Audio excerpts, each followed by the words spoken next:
இது திருநாள் திருவிழா சீன புத்தாண்டு சிறப்பு நிகழ்ச்சி கோங்சி கோங்சி 大家好，我是大家新年快乐，万事如意。我爱你，我爱你。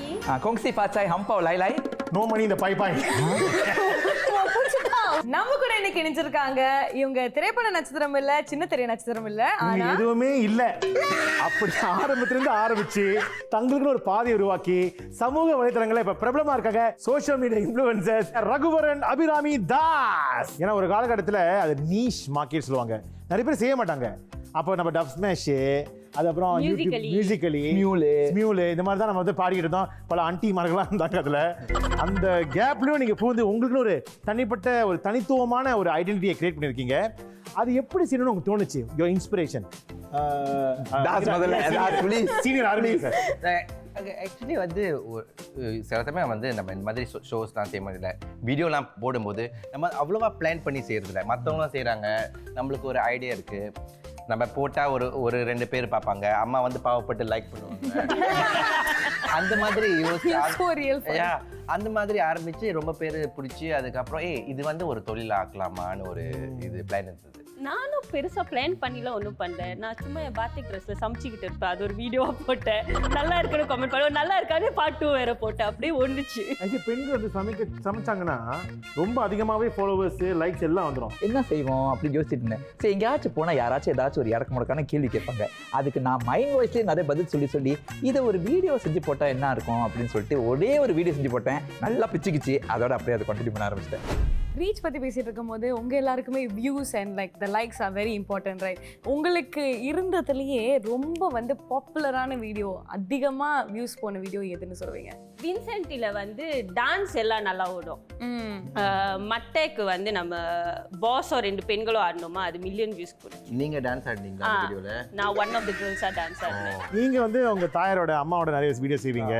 இந்த தாயார் கூட செய்கிற வீடியோ வந்து இடைக்காலத்தில் தான் ஆரம்பித்தேன். ஏன்னா எனக்கு வந்து கான்டென்ட் கொஞ்சம் பர்ன் அவுட் ஆகிடுச்சு, ஐடியா இல்லை. ஸோ அம்மாவை கூப்பிட்டு வச்சு ஒரு வீடியோ செய்ய போகிறேன், நான் உங்கள்கிட்ட கேள்வி கேட்க போகிறேன், நீங்கள் வந்து எப்பவும் போல் பதில் கொடுங்கன்னு நான் சொன்னேன். அதுக்கு முன்னாடி வந்து ஆரம்ப காலத்தில் வந்து இந்த பேண்டமிக் நடக்கும்போது எல்லாரும் வந்து ஃபோன்லேயே தான் கடந்தோம். ஸோ அப்போ வந்து அந்த சர்க்கிட் பிரேக் நடக்கிறதுக்கு முன்னாடி நம்மளோட தென் பிரைம் மினிஸ்டர் லீ வந்து ஒரு ஸ்பீச் கொடுத்தாரு. அதில் வந்து கப்பு குடிச்சு மொழியை மாறி மாறி பேசினாரு. ஸோ என்னோட கூட்டாளியெல்லாம் ஃபோன் அடிச்சு சொன்னாங்க, தாஸ் நீ இந்த மாதிரி ஒரு வீடியோ செய்யணும், நீங்கள் வந்து தமிழ்லையும் அந்த மாதிரி ஒரு வீடியோ செய்யணும். ஏன்னா அவர் 3 மொழியில் தான் செஞ்சார், நான் வந்து 4 மொழியில் தான் செஞ்சேன். ஸோ நான் சும்மா ஒரு செஞ்சேன், நான் ஒரு பொழுதுபோக்காக எல்லாரும் சொன்னதுனால போய் செஞ்சு அதுக்கப்புறம் போஸ்ட் பண்ணி கொஞ்சம் சாப்பிட்டு திருப்பி ஃபோனை பார்க்கும்போது எல்லாம் வந்து வைரல் ஆனிச்சு. அப்போ தான் எனக்கு தெரிஞ்சது, முதியோர்களும் என்னோட வீடியோ பார்க்க பிடிக்கும், இளைஞர்களும் என் வீடியோ பார்க்க பிடிக்கும். ஸோ அப்போலேருந்து இது வந்து ஒரு ஐடியாவை ஆக்கலாமா. ஆனால் அதே மாதிரி வீடியோ செஞ்சுருக்க முடியாது. ஆமாம் ரகு, உங்களுக்கு இடையில ஒரு வீடியோ செஞ்சு போட்டேன், சும்மா ஒரு கேம் விளாண்டேன். அதில் வந்து வெஜிடபிள்ஸ் வரும், அந்த வெஜிடபிள் பேரை சொன்னால் அது மாறும். ஆமாம், அந்த லூப்ல அந்த ஒரு ட்ரேல அப்படியே போயிட்டே இருக்கும். நம்ம அந்த வெஜிடபிள் பேரை சொன்னால் அந்த மாறும். ஸோ அந்த பாட்டில் வந்து அந்த வெஜிடபிள் படம் இருக்கும், அதை தாண்டி இப்படி போவோம். ஸோ அனியன் வந்துச்சு, நானும் அனியன் அன்னியன் என்னென்னமோ சொல்லி பார்த்தேன். கடைசியில் ஓனியன் சொன்னோன்னே மலையாள ஸ்டைலில் அது மாறி போயிருச்சு. மலையாளி போல கடைசியில் அதுதான் ரொம்ப வைரல் ஆயிடுச்சு. I think I got about 8 million over views. ஆளை பார்த்தா டம்மி பீஸா இருக்க, பயங்கரமான ஆளா இருக்கேடா. 1000 லைக்ஸ் அந்த ஒரு வீடியோக்கு. எனக்கு ஒரு வாட்டி பேண்ட் கிழிஞ்ச ஒரு சும்மா ஒளியில பேண்ட் கிழிஞ்சு அதுக்கு 1.5 மில்லியன். நான் வந்து ரீசென்ட்லி நான் வீட்ல ரீல் எடுக்கும்போது மேல மட்டும் அந்த தாவணியை போட்டுட்டு கீழே பேண்ட் போட்டுருக்கேன். அந்த ஒரு வீடியோ எடுத்து போட்டேன், ஒரே நாள்ல வந்து கிட்டத்தட்ட 10,000 லைக்ஸ் வந்துச்சு. வாழ்க்கை எதை நோக்கி பயணமா போய்கிட்டு இருக்குன்னே தெரியலையே. உங்களுக்கு வந்து எப்போ எந்த வீடியோ ரொம்ப வைரலா போச்சுன்னு சொல்லிட்டீங்க, இப்போ அதை நீங்க வந்து ரீஆக்ட் பண்ணி காட்ட போறீங்க. Okay, we'll start from Das. நீங்க வந்து ஒரு ஆங்கிலத்துல இல்ல தமிழ்ல ஒரு சென்டென்ஸ் சொல்லுங்க, நான் வந்து மொழிபெயர்ப்பு பண்றேன். நான் ஒரு தடவை சொன்னா 100 தடவை சொன்ன மாதிரி. Saya bilang sekali sebab 100 kali juga. What nonsense you are talking? If I tell you one time, it's like telling you 100 times. சில நேரம் வந்து ரீல்ஸ்ல முகம் மட்டும் தான் ஆடும், அதனால இப்போ வந்து உங்க முகத்தை வச்சே நீங்க ஆடு. பாடிலாம் ஆடக்கூடாது, வெறும் முகம். நாங்களுமா பாடலாம். என்னடா கான்ஸ்டிபேஷனா? அவருக்கு மூக்கு சேர்ந்து சிரிக்குது. பல்லு வலி மாதிரி. ஓகே ரகு, அதாவது கோயிலுக்கு போகும்போது யாராச்சும் கேட்பாங்க சாமி கும்பிட வந்தீங்களா? இல்ல செருப்பு திருட வந்தேன். வந்தமா சாமி கும்பிடாம போனமா இல்லாம எதுக்கு இந்த கேள்வி? உங்க செருப்பு எங்க இருக்குன்னு சொல்லுங்க, அதை திருடிட்டு போறேன். பிஃபோர் அண்ட் ஆஃப்டர் நீங்க வந்து ஒரு சோஷியல் மீடியா இன்ஃப்ளூயன்ஸா ஆன பிறகு இப்போ உங்க ஃபேமிலி குரூப்லயே வந்து நிறைய பேர் ஷேர் பண்ண ஆரம்பிச்சாங்களே, ஹவ் வாஸ் இட்? ரெஸ்பான்ஸ் எப்படி இருந்தது? அதே மாதிரி இருந்தது. யாருமே என்னை கண்டுக்க மாட்டேங்கிறாங்க. நான் வந்து அந்த ஸ்டார் அவார்ட் வின் பண்ணேன். ஸோ அதை போய் செலிப்ரேட் பண்ணுறதுக்கு நான் ஒரு கிளப்க்கு போனேன். ஸோ எல்லாரும் வந்து இந்த கிளப் கியூல காங்கிராட்ஸ் காங்கிராட்ஸ் காங்கிராட்ஸ். ஏன்னா அப்போ அந்த கிளப் ஓனர் வந்து கங்க்ராச்சுலேஷன்ஸ் தான், இங்கே 40 வெள்ளி கட்டிட்டு உள்ளார போன்னு சொன்னாங்க. ஒரு ஃப்ரீ என்ட்ரி கொடுப்பாங்கன்னு நினைச்சேன், எதிர்பார்த்தேன். ஏன்னா மற்ற செலிபிரிட்டிஸ்க்குலாம் வந்து ஃப்ரீ என்ட்ரி கியூ பண்ணலாம் தேவையில்லை. எனக்கு அப்படியே எப்படி இருந்ததோ அப்படியே இருக்கு. இப்போ மற்றவங்க வந்து நம்ம சமூக கண்டென்ட் கிரியேட்டர்ஸை வந்து செலிபிரிட்டிஸை பார்க்க மாட்டாங்க. ஒரு பெடஸ்டல்ல வந்து கொஞ்சம் தூக்கி பார்க்க மாட்டாங்க. நம்மளோட ஃப்ரெண்ட்ஸ் மாதிரி பார்ப்பாங்க. அதனால தான் ஏன்னா நம்ம கண்டென்ட் செய்யறது வந்து ரிலேட்டபிள் கண்டென்ட். அது மேக் சென்ஸ்ல. பட் அதுதான் உங்களுக்கு பிடிச்சிருக்கு, மக்கள் உங்களை இப்படி ட்ரீட் பண்றது. ஆஃப் கோர்ஸ் பட் அவங்க வந்து கொஞ்சம் இன்னும் கொஞ்சம் மரியாதை கொடுத்தா ஒரு ஃப்ரீ என்ட்ரி கொடுங்கப்பா. Okay good. அபிராமி உங்களுக்கு? எனக்கு ஆக்சுவலி இவர் சொன்ன மாதிரி தான், யாரும் வந்து அந்த செலிபிரிட்டி ஸ்டேட்டஸ்ல எல்லாம் பாக்குறது இல்லை. ஏன்னா ரொம்ப கேஷுவலா பேசுறதுனால அவங்களும் கேஷுவலா வந்து பேசுறாங்க. ஆனா அந்த மாறினது வந்து ஐ திங்க் முக்காவாசி நிறைய பாசிட்டிவா தான் மாறி இருக்கு. முக்கியமா சொல்லணும்னா இந்த வருஷம் பர்த்டே வந்து எனக்கு நிறைய விஷஸ் வந்துச்சு. எனவே நமக்கு அதுதான் தேவை, அன்பு, ஒரு வேலிடேஷன். ரகுவன் உங்களுக்கு? வீடியோலாம் செய்யறதுக்கு முன்னாடி எனக்கு கோமாளின்னு கூப்பிட்டு இருந்தாங்க, கூத்தாடின்னு கூப்பிட்டு இருந்தாங்க, இப்ப தக்காளின்னு கூப்பிடுறாங்க. ஓகேலா, முன்ன இருந்ததுக்கும் இப்போ உள்ள இதுக்கும் வந்து நிறைய பேர் வந்து they look forward to me. வந்துட்டான் ஏதாச்சும் காமெடி பேசுவான் அப்படி இப்படின்னு. ஸோ அந்த ஒரு காமெடி எலிமெண்ட் அங்கே என்டர் ஆயிருச்சு. நிச்சயமா ஏதாவது கான்டென்ட் நீங்க பார்க்கும்போது, அதாவது சிங்கப்பூர் மட்டும் இல்ல வெளியூர்ல கான்டென்ட் பார்க்கும்போது அது ஒரு இன்ஸ்பிரேஷனா எடுத்து நீங்க உங்க பாணியில சில விஷயங்கள் செய்வீங்களா? நிச்சயமா. எனக்கு முக்கியமா வந்து நான் திரைப்பட நகைச்சுவை நடிகர்களை தான் பார்த்து ரொம்ப இன்ஸ்பயர் ஆயிருக்கேன். வடிவேலு, விவேக், கவுண்டமணி எஸ்பெஷலி அவரோட இதை தான் நான் ரொம்ப பார்த்து அந்த வாய்ஸ் வந்து எனக்கு அப்படியே மாறினது அவரோட இதுதான். இப்போ கூட அப்பப்போ அந்த கவுண்டமணி வாய்ஸ் வரும். ஸோ அவரோட பார்த்து தான் நான் ரொம்ப இன்ஸ்பயர் ஆனேன். ஏன்னா அவர் பேசுற அந்த பேச்சிலேயே ஆளுக்கு சிரிப்பு வரும். அப்படின்னு. ஒரு சின்ன இடைவெளிக்கு பிறகு மீண்டும் சந்திப்போம். இது திருநாள் திருவிழா சீன புத்தாண்டு தின சிறப்பு நிகழ்ச்சி.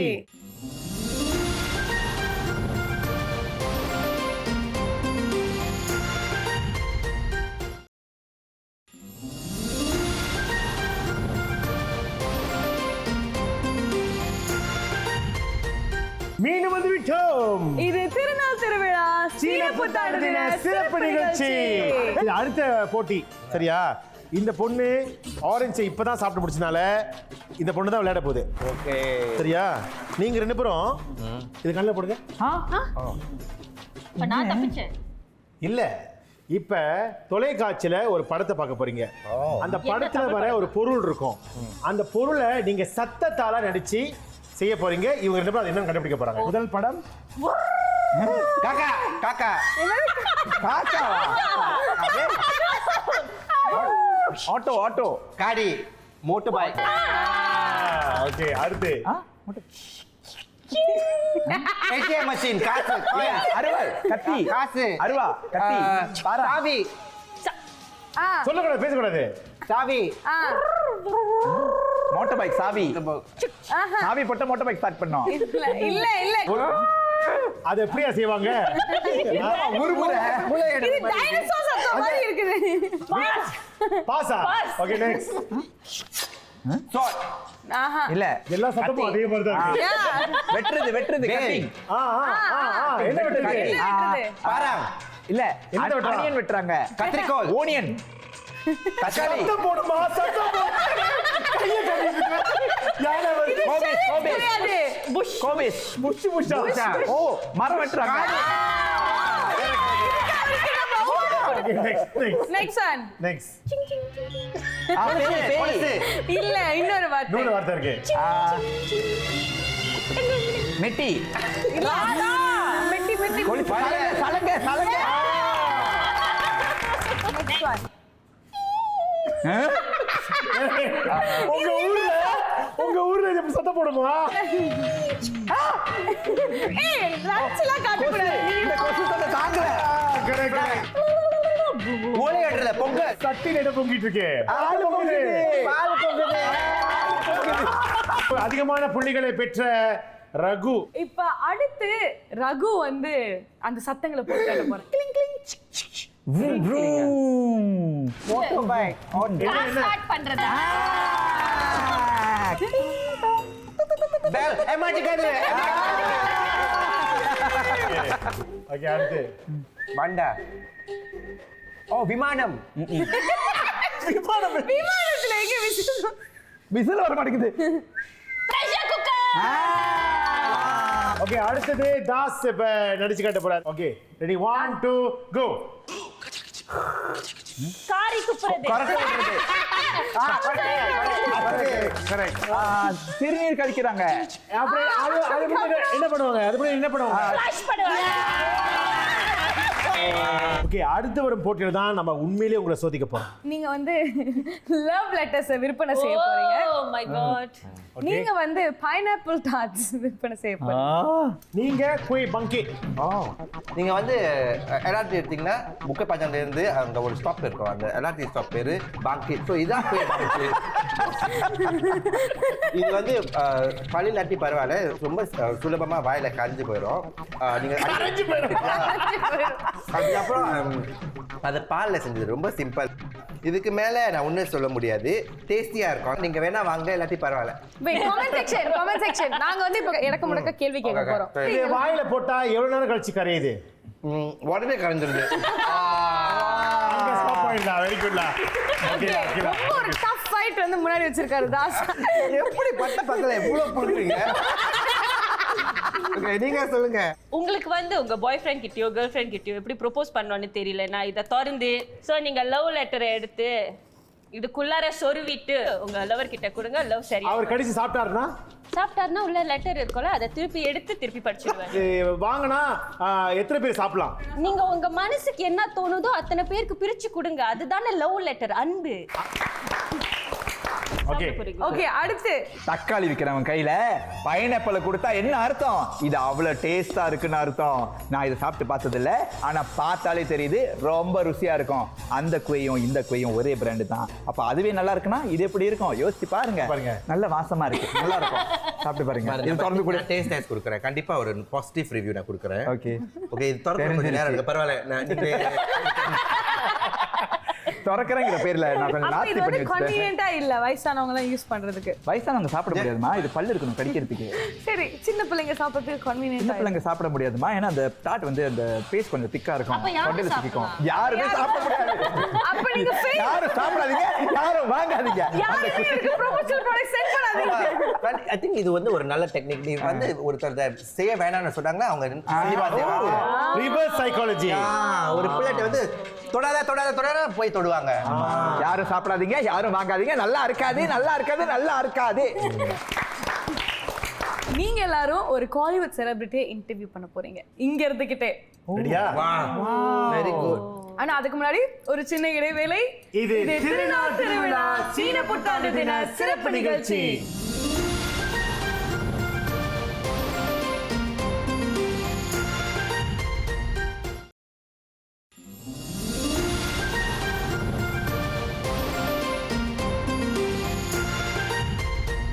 தமிழ் சினிமாவில் ஒரு ஹீரோ ஆடி பாடி மக்கள் அதை ஏற்றிருக்காங்க.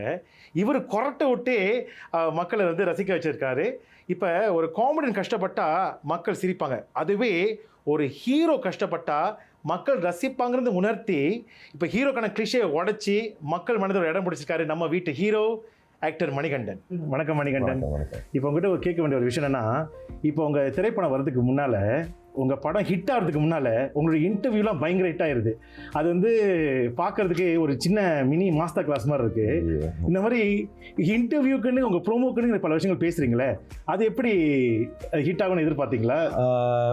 ஜென்ரலாக வந்து அதுக்காக ப்ரிப்பேர் பண்ணிட்டு போகிறது. ஒரு இன்டர்வியூவில் வந்து இப்படி கேள்வி கேட்க சொல்லுங்கள், அதுக்கு நான் இப்படி ஒரு இதுவாக பதில் சொல்கிறது, அந்த மாதிரி எதுவுமே கிடையாது. ஜஸ்ட் நம்ம லைஃப்பில் சந்திச்சதை சொல்கிறோம், அவ்வளோதான். அது தாண்டி இப்போ வரைக்கும் எனக்கு எந்த அது உண்மையிலே கனெக்ட் ஆகுது. ஏன்னா நீங்கள் பல விஷயங்கள் வந்து உங்கள் மனசுலேருந்து சொல்கிறீங்களே, உங்கள் அனுபவத்தில் சொல்கிறீங்களே.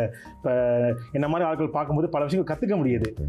ஸோ அப்படி இருக்கும்போது நீங்கள் உங்கள் பயணத்தில் வந்து இப்போ பல விஷயங்கள் செஞ்சிட்ருக்கீங்க. ஆரம்பத்தில் மிமிக்ரி, டப்பிங், அதுக்கப்புறம் ரைட்டிங், ஆக்டிங். எது வந்து தற்செயலாக வந்தது?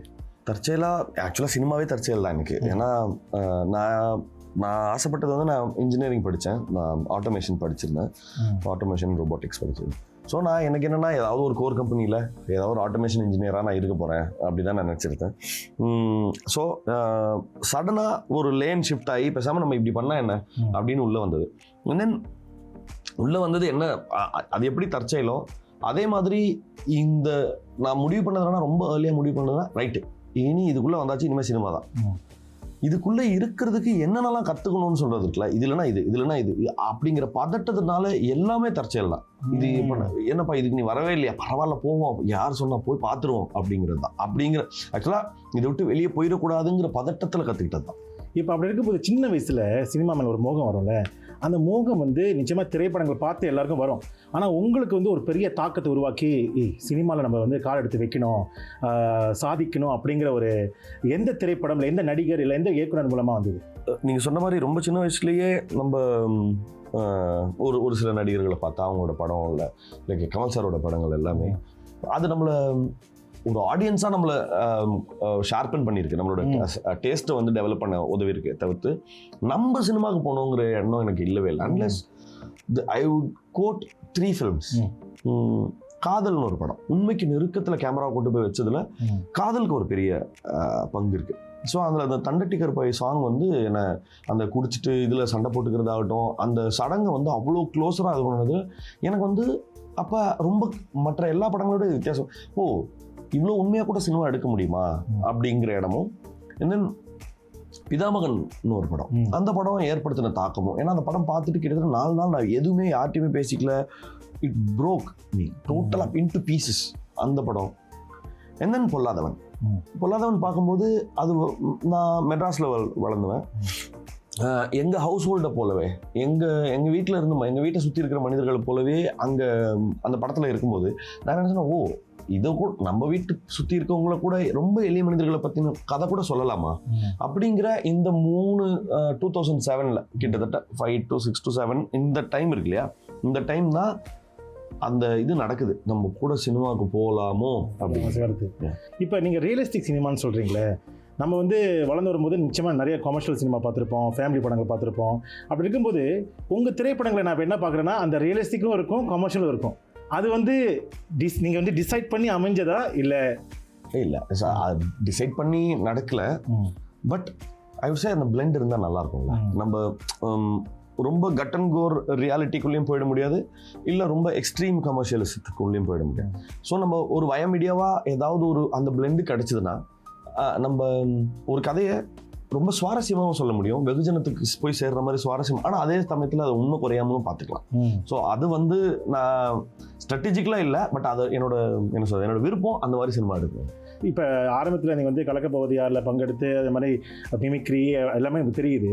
ஆனால் ரைட்டிங்லேயும் நீங்கள் வந்து பயங்கரமாக ஈடுபாடு இருக்குது, நீங்கள் டைலாக்ஸ் எழுதிருக்கீங்க, திரைக்கதை எழுதிருக்கீங்க. இந்த ரைட்டிங்கில் எப்படி உங்களுக்கு ஒரு ஸ்ட்ரென்த் இருக்குன்னு உங்களுக்கு தெரிய வந்தது? அது பியூராக வந்து பியர் ப்ரெஷர் தான். ஃப்ரெண்ட்ஸ் தான் வந்து ஆமாம் அது ஒன்று.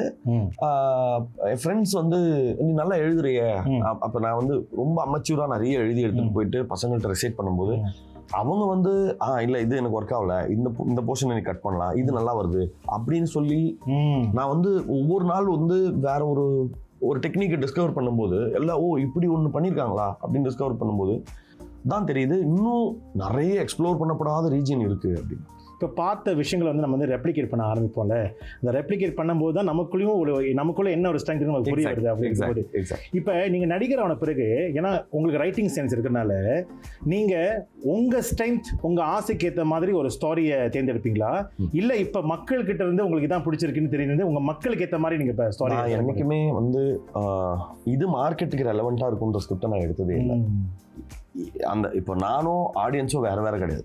எனக்கு பிடிச்சதுன்னா கண்டிப்பாக ஆடியன்ஸ்க்கு பிடிக்கும் இல்லையா. இப்போ நான் வந்து அந்த கதை படிக்கும்போது நம்மளுக்குள்ள ஒரு எக்ஸைட்மெண்ட் வந்துச்சுன்னா, இந்த படத்தை நான் தியேட்டரில் பார்க்க ஆசைப்படுவேன், இப்படி ஒரு கதையை நான் தியேட்டரில் பார்க்க ஆசைப்படுவேங்கிற எண்ணம் எனக்கு வந்துச்சுன்னா அந்த படம் நான் பண்ணிடுவேன். இப்போ ஒரு புது டைரக்டர் வந்து நரேட் பண்ணுறோன்னு வச்சுங்களேன், கதையை கேட்கும்போது, ஏன்னா உங்களுக்கு ரைட்டிங் சென்ஸ் இருக்கிறனால, ஸ்க்ரீன் பிளே இருக்கிறதுனால, நீங்கள் அந்த கதையை கேட்கும்போது இந்த விஷயங்கள் குறைவாக இருக்குது, இந்த நுணுக்கங்கள்லாம் குறைவாக இருக்குன்னு நீங்கள் ஒரு சஜஷன் கொடுத்து அதை என்ஹான்ஸ் பண்ண பார்ப்பீங்களா? நம்ம சொல்லலாம், அது பிரச்சனை இல்லை. இது ஏன் இப்படி ஒர்க் ஆகக்கூடாது, இல்லை இது ஏன் இப்படி பண்ணியிருக்கீங்க, நம்ம இப்படி பண்ண முடியுமா, இது இப்படி சொல்லணும், நம்ம சொல்லலாம். சில பேர் வந்து அது ரொம்ப ஹெல்த்தியாக என்ன அலோவ் பண்ணியிருக்காங்க என்ன பார்ட்டிசிபேட் பண்ணுறதுக்கு, இது மட்டும் கொஞ்சம் மாற்ற முடியுமா பாருங்க அப்படின்னு சொல்கிறது. அண்ட் அது ரொம்ப சரின்னு நினைக்கிறேன். இன்ஃபேக்ட் அவங்களும் கேட்டிருக்காங்க, இது ஏன் நீங்கள் இப்படி சொல்கிறீங்க. நான் தான் சொல்கிறேன், இப்போ நான் சஜஸ்ட் பண்ணுறது இல்லை, அவங்களுமே வந்து இல்லை நான் அதனால தான் இப்படி பண்ணியிருக்கேன் அப்படின்னு சொல்ல முடியும். அண்ட் தென் அந்த டிஸ்கஷன் வந்து இன்னும் என்ன சொல்றது, இன்னும் ஹெல்த்தியராக மாற்றும். ஏன்னா நீங்கள் ஸ்கிரிப்டைஸ் பண்ணுறது, விமர்சனம் பண்ணுறது, அந்த ஸ்கிரிப்டை வந்து 4 மணி யாருனாலும் பண்ண தான் போகிறாங்க, அதுக்கு முன்னாடி நம்மளே பண்ணிக்கலாம் அப்படின்னு சொல்லிட்டு அண்ட் தென் ஒரு பெரிய கிவ் அண்ட் டேக் நடந்து அண்ட் தென் ஃபைனல் ப்ராடக்ட் வரும். இப்போ உங்களுடைய ரோல் ப்ரிப்பரேஷன் இருக்குல்ல, இப்போ ஜேபிஎம்னா அது ஒரு வித்தியாசமான கதாபாத்திரம், அதில் இன்னும் அதிகமாக ஆழமான விஷயங்கள் இருக்குது. அப்புறம் குடும்பஸ்தன் லெவருக்கு தனியாக ஒரு வகையில் இருக்குது. இந்த கேரக்டர் ப்ரிப்பரேஷனுக்கு நீங்கள் ஏதாவது தனியாக செய்வீங்களா, அது உள்வாங்கி எப்படி வந்து அதை கேரக்டராக மாறுறீங்க? ஸ்கிரிப்ட் தான். நம்ம ஸ்கிரிப்டை ஒரு 2-3 தடவை படிக்கும் போதே உங்கள் முகம் அப்படி ஆகிடும். ஓகேவா? ஏன்னா ஸ்கிரிப்ட்லேயே உங்களுக்கு நெசசரி இன்ஃபர்மேஷன் எல்லாமே வந்துருச்சு இல்லையா? இப்போ லெவர் படத்தில் அருணா மாறுறதுன்னா அருணா பார்க்கலாம். அண்ட் தென் டைரக்டரோட கிளாரிட்டி இருக்கு. டைரக்டர் வந்து சில சமயங்களில் டைரக்டர் வந்து என்கிட்ட சொல்லுவார், எனக்கு நீங்கள் டயலாகே பேசுறதுக்கு முன்னாடியே மக்களுக்கு வந்து தெரிஞ்சிடணும், ஐயோ இவன் அப்படின்னு முதல் படத்தோட ஃபர்ஸ்ட் ஷாட்லேயே நீங்கள் யாருன்னு தெரிஞ்சிடணும். அது எப்படி பண்ணுறது? ஏன்னா அதுக்கு முன்னாடி குட் நைட் வந்திருக்கு. குட் நைட்டில் ரொம்ப என்ன சொல்றது, ரொம்ப இன்னசென்ட், ரொம்ப சாமிங்கான ஒரு கேரக்டரா. இது அப்படி இல்லையே, அது எப்படி கண்டுபிடிக்கிறது? அவனை பார்த்தாலே அப்படி அப்போ அவர் என்ன சொன்னார்னா, நீங்கள் டயலாகே பேசாமல் இருந்தால் ஒரு முகம் இருக்கும்ல, அதை கண்டுபிடிங்க அப்படின்னு சொன்னார். அண்ட் தென் அதை கண்டுபிடிச்சி அதுக்கப்புறம் நிறைய ட்ரையல் அண்ட் எரருக்கு அப்புறம் அந்த முகத்தை கண்டுபிடிச்சி அவன் படம் ஃபுல்லாக அந்த முகத்தோடவே இருப்பான். அப்படிதான் இருப்பான், அந்த ஃப்ரௌனான ஃபேஸ் எப்பவுமே அப்படி. சரி, இப்போ நான் கேள்விகளை கேட்டுட்டேன். இப்போ ஏஐ கிட்ட சில கேள்விகள் கேட்டோம். ஏஐ வந்து சில கேள்விகள் கொடுத்துருக்குது. நீங்கள் பயங்கர டீ லவர்னு கேள்விப்பட்டோம். ஸோ டீயில் வந்து உங்களுக்கு பிடிச்ச விஷயங்கள் ஏன், எப்படி டீயில் ஒரு பெரிய மோகம் வந்தது? டீயில் மோகம் வந்தது என்னன்னா தெரியல, ஒரு இன்ஸ்டன்ட் ரெஃப்ரெஷ்மெண்ட்னா நம்மளுக்கு வேற என்ன. இன்னொன்று நம்ம வந்து கொஞ்சம் கொடூர ஒர்க்கஹாலிக்கு. ஓகேவா? ஒரு நாளைக்கு 18 மணி நேரம் 20 மணி நேரம் வேலை பார்க்குறதா. ஸோ கொஞ்சம் அப்படி டயர்டாக வேண்டிய ஒரு டீ சொல்கிறான்றது இருந்துருக்கல, அது கொஞ்சம் நிம்மதியாக இருக்கா, மேபி அதனால இருக்கு. இப்போ இன்னொரு சுவாரஸ்யமான கேள்வி என்னன்னா, இப்போ கமலோட ப்ரொடக்ஷனில் ரஜினி நடிக்கிறார்ல, அப்படி உங்களுக்கு டைரக்ட் பண்ணுறதுக்கு வாய்ப்பு கொடுத்தா அது என்ன மாதிரியான படமாக இருக்கும்? நாங்கள் ரொம்ப சின்ன வயசுலேருந்தே ஃபேஸ் ஆஃப் நான் ரொம்ப என்ஜாய் பண்ணிக்கிறேன். கமல் சார் ரஜினி சார் பண்ணால் ஃபேஸ் ஆஃப் மாதிரி ஒரு படம். ஆமாம், நான் என் ஃப்ரெண்டு ட்ரவல்ட்டா தான் வந்து ரஜினி சார் பண்ணுவோம். இல்லை இவருக்கு நிக்கோலஸ் கேஜ் தான் கமல் சார் பண்ணணும், இந்த மாதிரி இருக்கும். ஆரல்ஸ் ஹீட் வந்து எனக்கு ரொம்ப பிடிச்ச படம். ஹீட்டும் வந்து பசினோ வந்து கமல் சார் பண்ணிட்டோம். இவர் வந்து டெனிரோவை வந்து ரஜினி சார் பண்ணோம். இது வந்து ரொம்ப பல வருஷமாக நாங்கள் வந்து ரஜினி சார் கமல் சார் பண்ணால் என்ன, 2 பேரும் சேர்ந்து பண்ணால் என்ன பண்ணோம் அப்படின்ற பேச்சு வந்து எல்லா சமயங்கள்லையும் டீ கடைகளில் பேசிகிட்டு இருக்கிற போது இதை வந்து நாங்கள் இந்த 2 படங்களை வந்து நாங்கள் சொல்லிகிட்டே இருப்பேன். இப்போவும் சொல்லுவேன், ஃபேஸ் ஆஃப் ரீமேக் பண்ணோம், ஆர் ஹீட். இப்போ ஹாலிவுட் திரைப்படங்கள் சொல்லும்போது, இப்போ உங்களுக்கு அடிக்கடி ரீவிசிட் பண்ணுற ஒரு 5 ஹாலிவுட் திரைப்படங்கள் என்ன சொல்லுவீங்க? நிறைய விஷயங்கள் கற்றுக்கலாம்னா அது எந்த படத்தை அடிக்கடி பார்ப்பீங்க, இல்லை உங்கள் மைண்டில் இருக்கிறது ஃப்ரெஷ்ஷாக? Godfather, Eternal Sunshine of the Spotless Mind. ரொம்ப வியர்டாக சொல்கிறேன், 51st Dates ரொம்ப பிடிக்கும். அப்புறம் ஸ்டுடியோ ஜிப்ளியோடைய தி ரெட் டர்ட்டில்னு ஒரு படம் இருக்குது, அனிமேஷன் ஃபில்ம், குன்ஃபு பாண்டா. ஒரு டிஃப்ரெண்ட் வைட் ரேஞ்ச் ஆஃப் தெரியல, அதான் சொல்கிறேன். நான் வந்து என்னோட பிளேலிஸ்ட்டே சொல்கிறேன். வந்து மைக்கேல் ஜாக்சனோட பீட் இட் இருக்கும், அடுத்த பாட்டு வந்து அருணகிரிநாதரோட முத்தை திருப்பதி இருக்கும். ஸோ அதாவது எந்த டேப்லெட்டும் உங்களை அடிக்க முடியாது. சில படங்களை நான் காட்ட போகிறேன், அந்த படங்களை பார்த்து நீங்கள் வந்து அது என்ன உங்களுக்கு ஃபீல் ஆகுன்னு சொல்கிறீங்க. இப்போ முதல் படம் வந்து இது காந்தாரா 2. ஓகே, இது வந்து ஒரு நாள் திடீர்னு ரிஷப் சார் ஃபோன் பண்ணாங்க. ஃபோன் பண்ணி, மணி இந்த மாதிரி ரிஷப் பேசுகிறேன் சார், சொல்லுங்கள் சார்.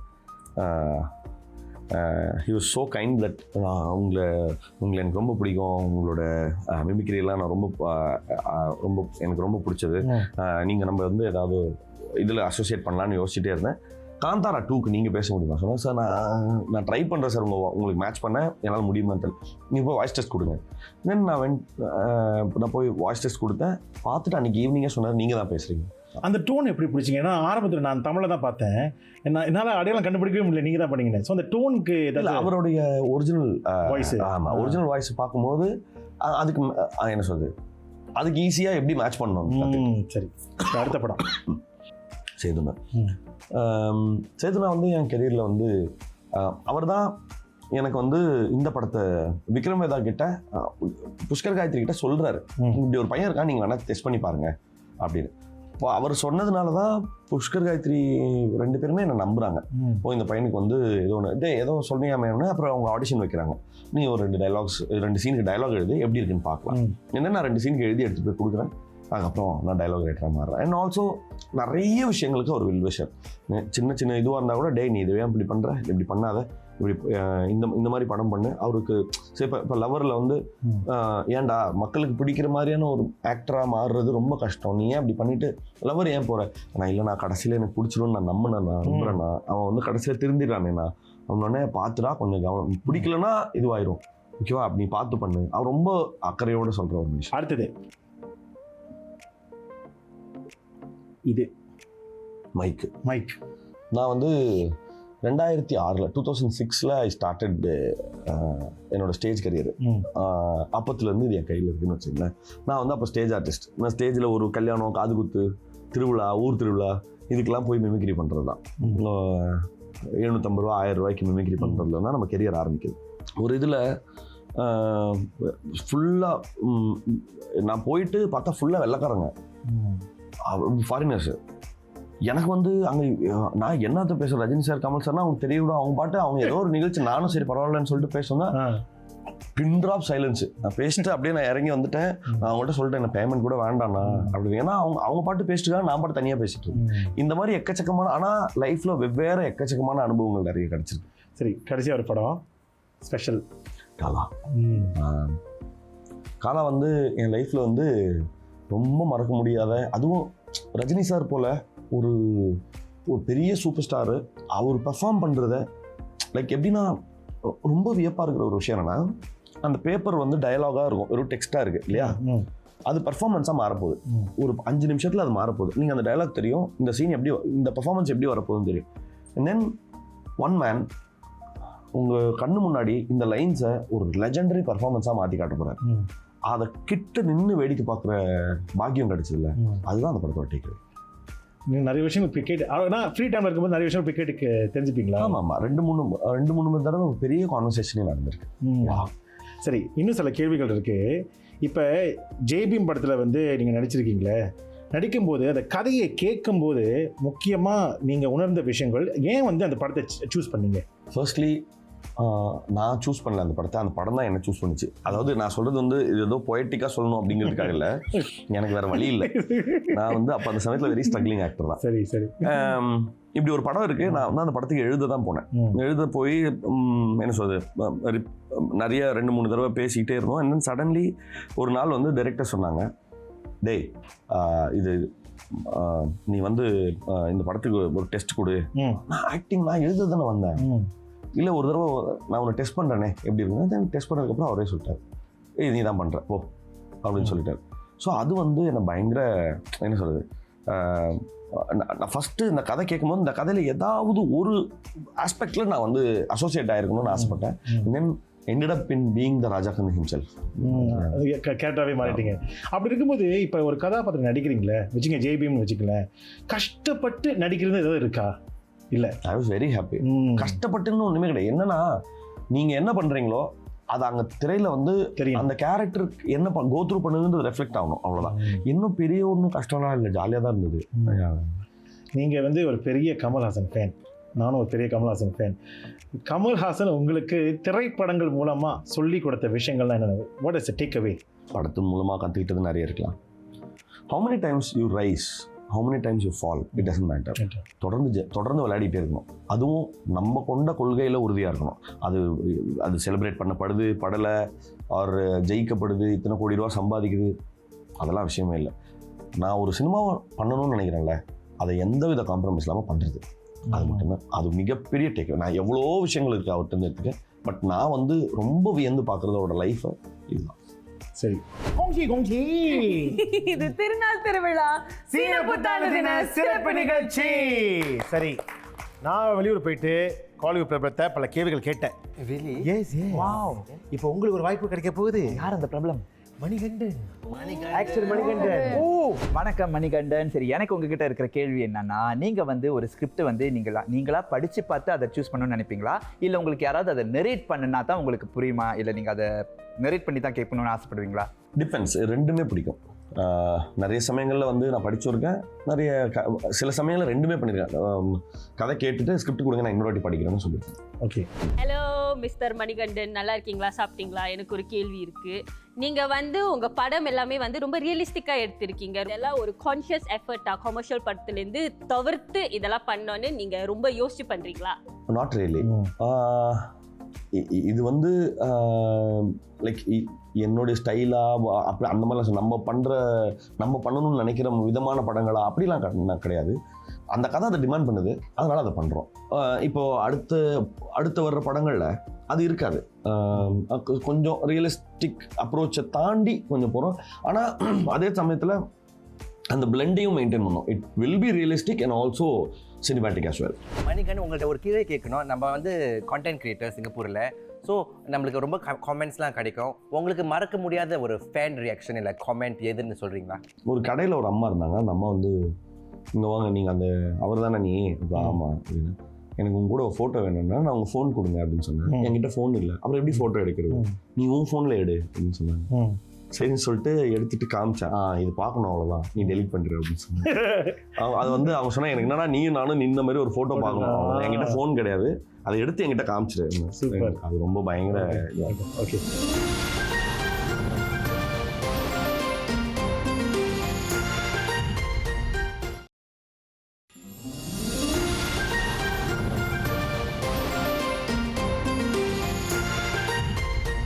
ஓகே, இப்போ ரேபிட் ஃபயர். நீங்கள் எழுதுனதுலே ஃபேவரட் கேரக்டர்ஸ்? எட்டு கம் தான். ஏன்னா நான் அது படமாக பண்ணல. ஆமாம், அது எழுதி. இதுதான் அந்த புஷ்கர் கைதி சொன்ன அந்த ஸ்க்ரீன் பிளே அவர் சொன்னாங்களே, சூப்பரான ஒரு கதை வச்சிருக்கீங்க.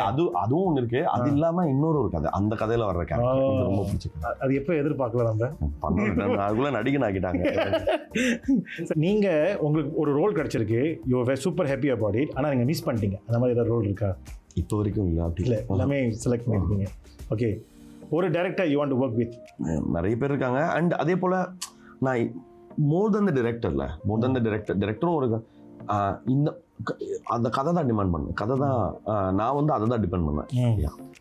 நான் இன்னொரு விஷயம் வந்து உணர்ந்தேன். இப்போ விக்கிபீடியாவில் எப்படி வந்து பல விஷயங்களை வந்து பார்த்து நம்ம கற்றுக்கிறோமோ, உங்களை பற்றி படிக்கும்போது நிறைய விஷயம் இருந்தது. என்னை பொறுத்த வரைக்கும் நீங்கள் ஒரு மணிபீடியா, நிறைய விஷயங்கள் வந்து கற்றுக்கலாம் அவங்ககிட்ட இருந்து.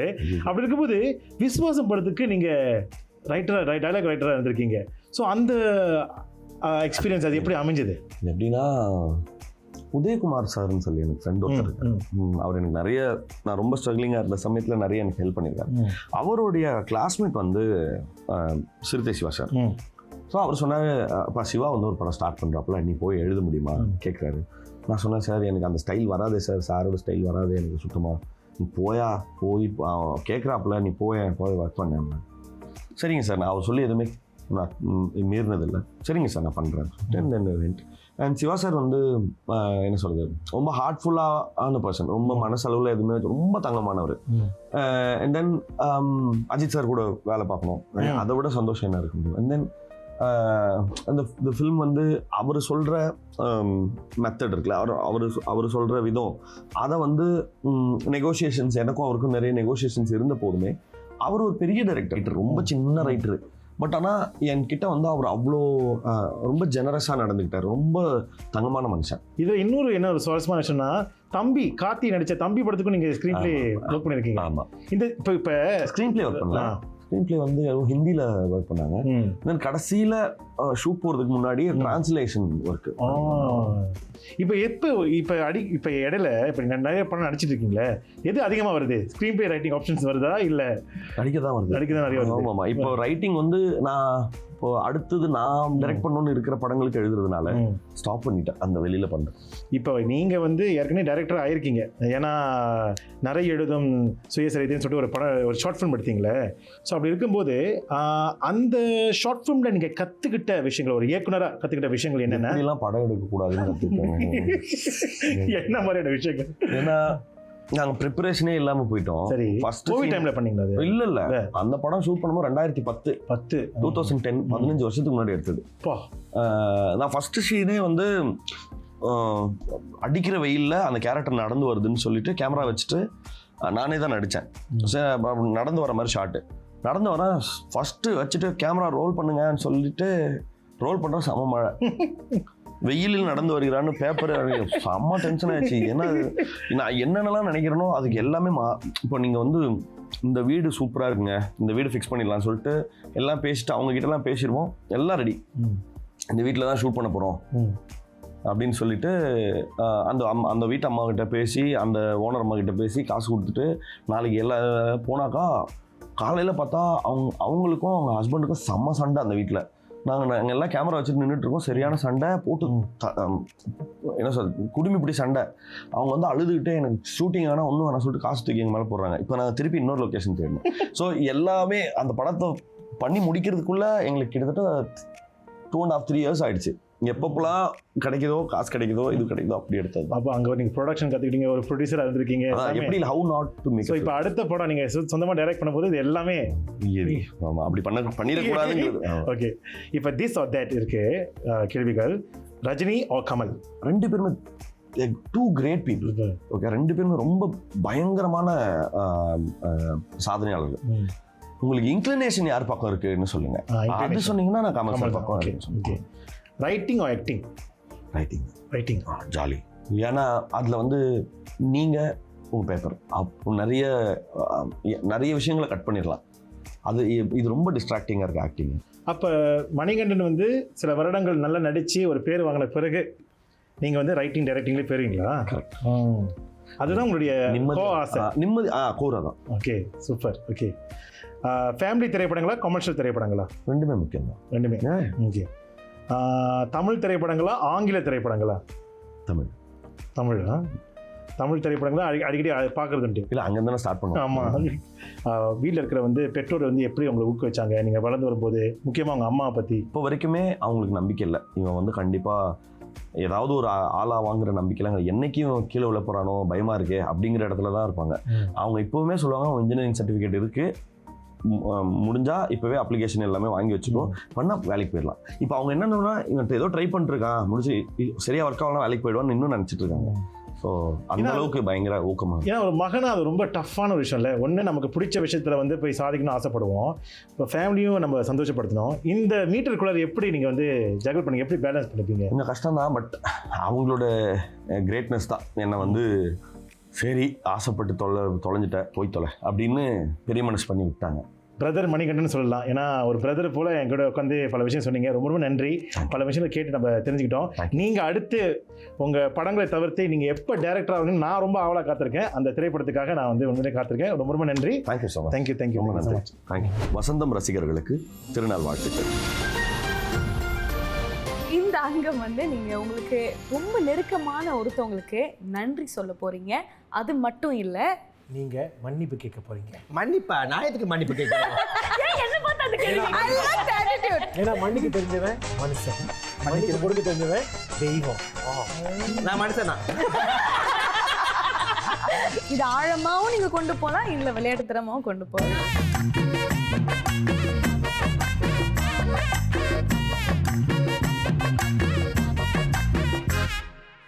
ஓகே, இப்ப மனதுல இருக்கிறதே எழுதியாச்சு. ரகு விட்டா எழுதிட்டே போவாரு போல. பேப்பர் 10 எக்ஸ்ட்ரா பேப்பர் கிடைக்குமா?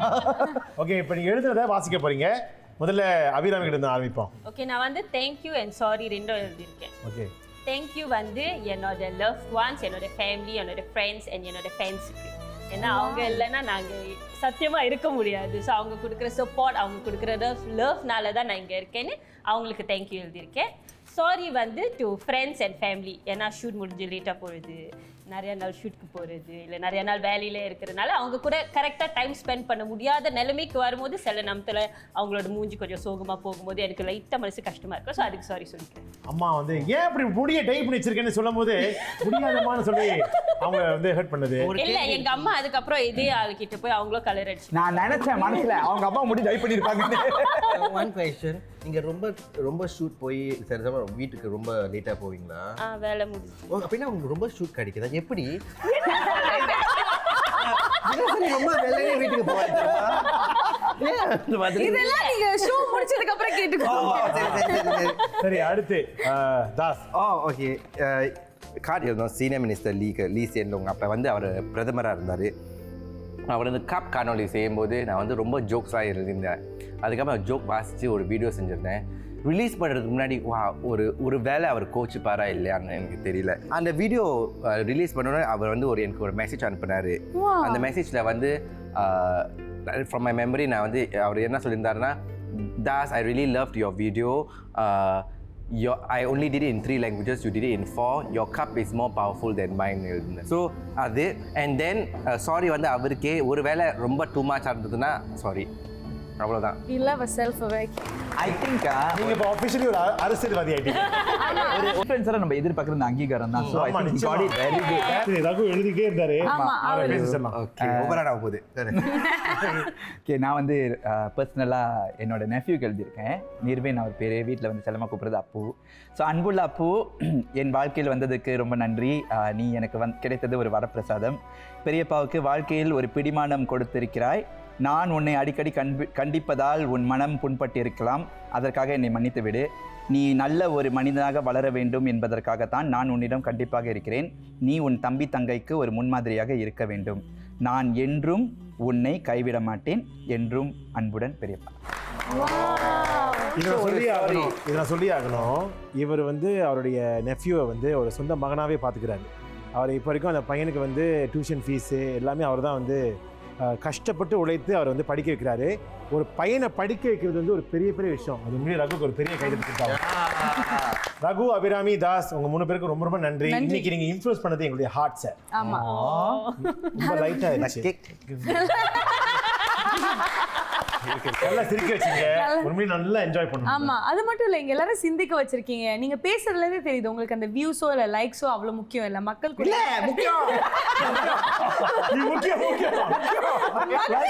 இணைஞ்சிருக்கிறது தான் உங்களுக்கு முக்கியம் அப்படிங்கறத நிரூபிச்சிருக்கீங்க. சோ அவங்களுடைய சோஷியல் மீடியா பேஜை நீங்க லைக் பண்ணுங்க, ஷேர் பண்ணுங்க, சப்ஸ்கிரைப் பண்ணுங்க, ரீபோஸ்ட் பண்ணுங்க, கமெண்ட் பண்ணுங்க, பெல் பட்டனை மறக்காம பிரஸ் பண்ணிருங்க. ஒரு செலிபிரிட்டியை ட்ரீட் பண்ணாதீங்க. உங்க வீட்டு பிள்ளையா நினைச்சு எங்களை மன்னிச்சிருங்க. உங்க நேரத்துக்கு ரொம்ப ரொம்ப நன்றி. உங்களுக்கு ஒரு சிறிய அன்பளிப்பு. பெரிய அன்பளிப்பு நம்மளே அப்படி குறைச்சு சொல்லிக்க கூடாது. இல்ல, தேவைப்படுறதுதான். நான் பார்த்து சொல்றேன். நானும் பார்க்குறேன். அப்புறம் நான் பார்க்க வேணாமா? எல்லாருக்கும் அதான் கிடைக்குது. ஓ வாவ், பெரிய அன்பளிப்பு தான். வாவ், என்னது இது? Scented candles. Wow. I want you to get rich nailed. எனக்கு அது ஒரு அந்த நீங்க வாழ்க்கையில இன்னும் சிறந்த அதுல காதலன் ஒரு 100 வெள்ளி காசு போட்டுருக்காரு. அப்படியா? ஆமா. ஓகே, நம்ம எல்லாம் விடைபெறதுக்கு முன்பு நம்ம நேயர்களுக்கு சீன புத்தாண்டு வாழ்த்து சொல்லலாம். ரெடியா? 1 E A Sun. அனைவருக்கும் சீன புத்தாண்டு வாழ்த்துகள். Happy new year, full year. அது மறந்துட்டாச்சு. வா ஐ நீ ஐயோ, இந்த பிள்ளை அதிலே கிடக்குது.